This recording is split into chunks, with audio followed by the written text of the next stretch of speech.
बिस्मिल्लाहिर्रहमानिर्रहीम। जी प्यारे बच्चों, आज की क्लास में हम 9th क्लास की इंग्लिश में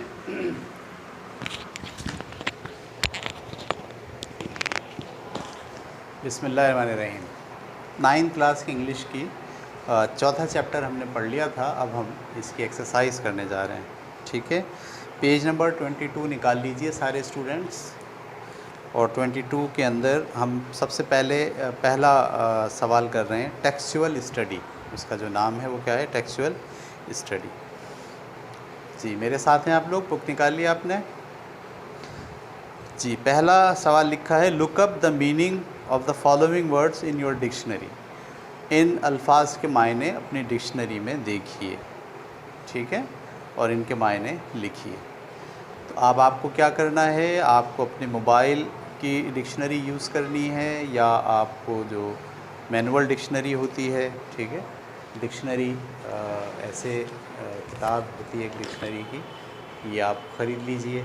ठीक है, और अगर डिक्शनरी आपके पास नहीं है तो आजकल तो बहुत आसान हो गया है, अपनी मोबाइल के अंदर आप डिक्शनरी की ऐप इंस्टॉल कर लीजिए और उस उर्दू टू इंग्लिश और इंग्लिश टू उर्दू की डिक्शनरी आसानी से गूगल ऐप पे मिल जाती हैं।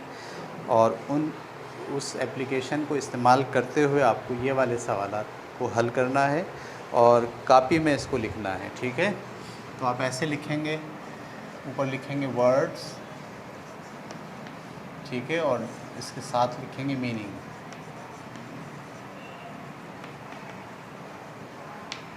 ठीक है, पहला वर्ड आपको दिया हुआ है साइट। ठीक है, साइट के मायने आपको अपनी एप्लीकेशन में जाके देखना है और देखकर साइट के मीनिंग लिखना है। ठीक है, जैसे साइट के मायने होते हैं मुकाम, ये मैंने आपको बताया है। ठीक है, लेकिन आप जो है वो इसको ख़ुद देखेंगे और देखकर इसके मायने लिखेंगे। इसी तरीके से अगला लफ्ज़ है अपीयर्ड। अब आप यहाँ पे लिखेंगे अपीयर्ड,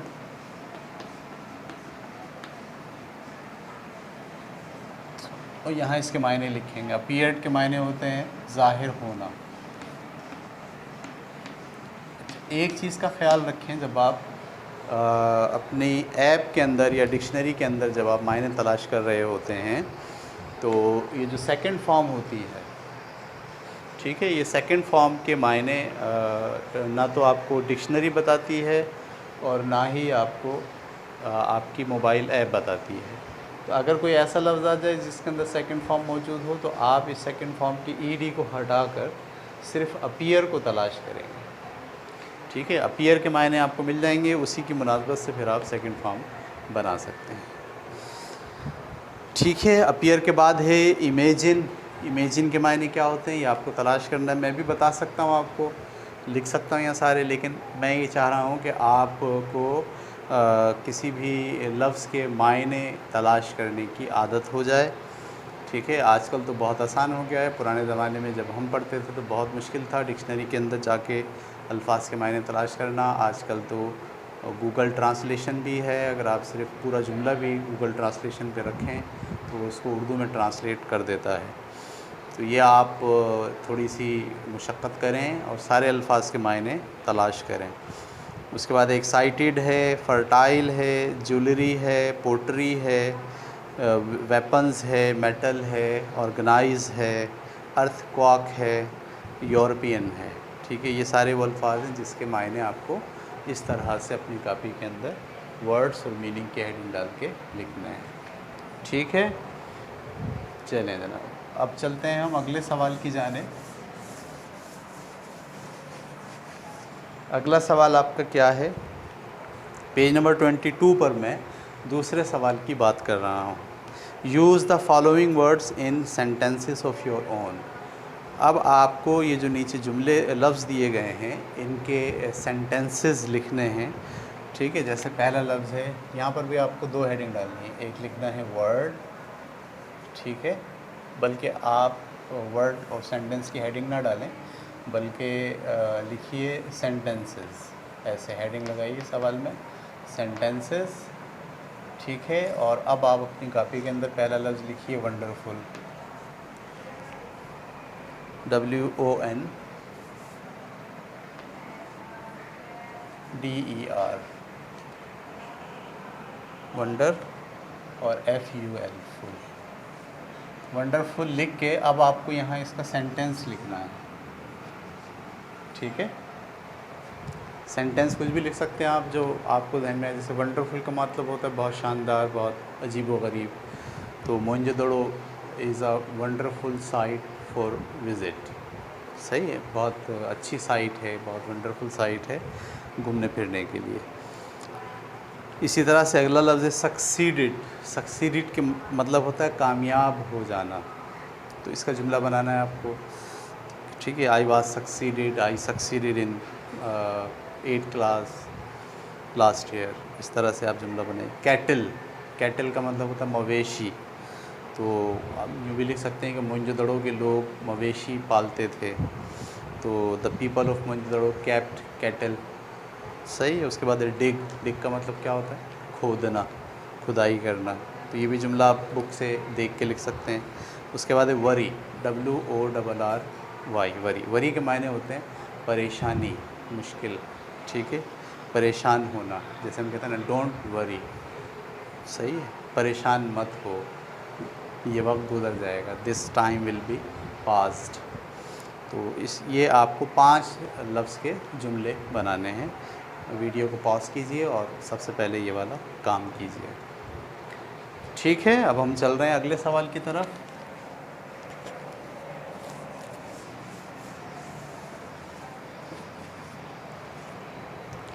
ठीक है भाई, अगला सवाल हमारे पास है क्वेश्चन पेज नंबर 22 पर हूँ मैं, और उसमें लिखा हुआ है कंप्रीहेंशन, ठीक है। कंप्रीहेंशन में 2 सवालात, नीचे एक सवाल दिया गया है जिसमें MCQs है, एक सवाल दिया गया और 3 इसके जवाबात हैं। उसमें से कौन सा जवाब दुरुस्त है वो आपको लिखना है।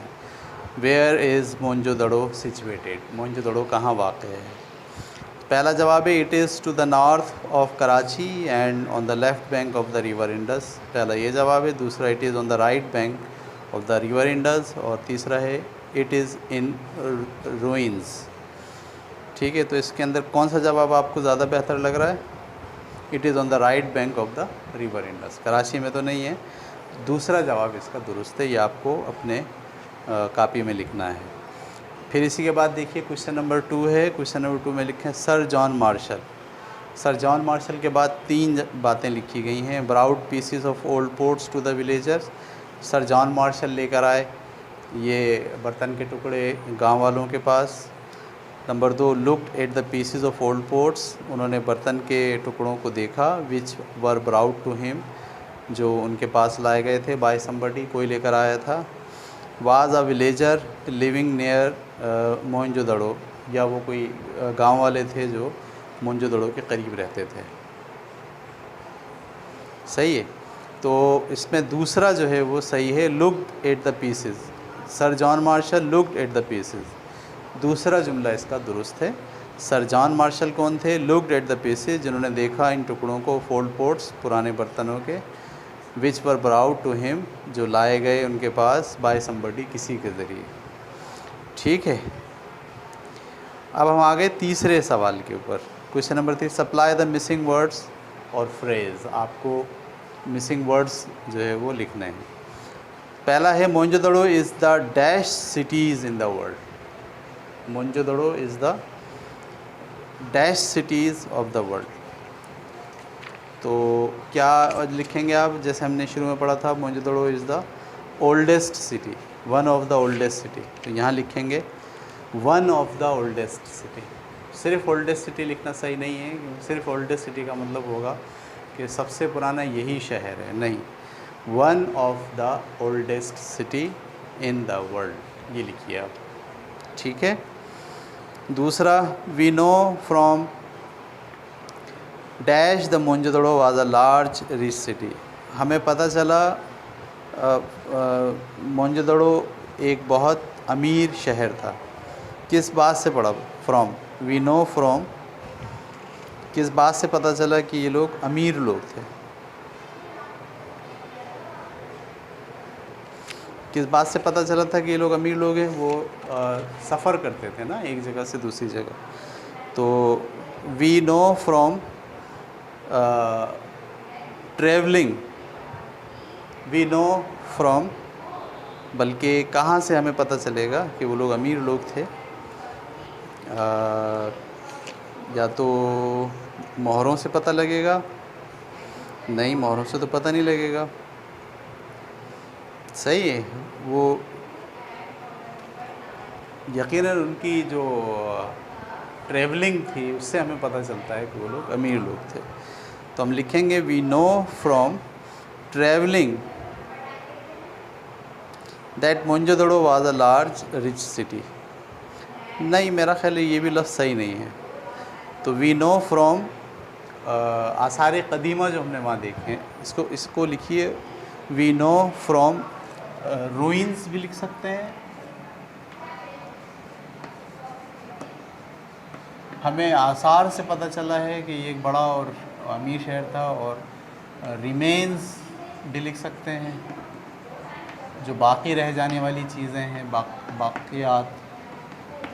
रूइंस का मतलब होता है आसार और रिमेन्स का मतलब होता है बाक़ियात। ठीक है, ये आसार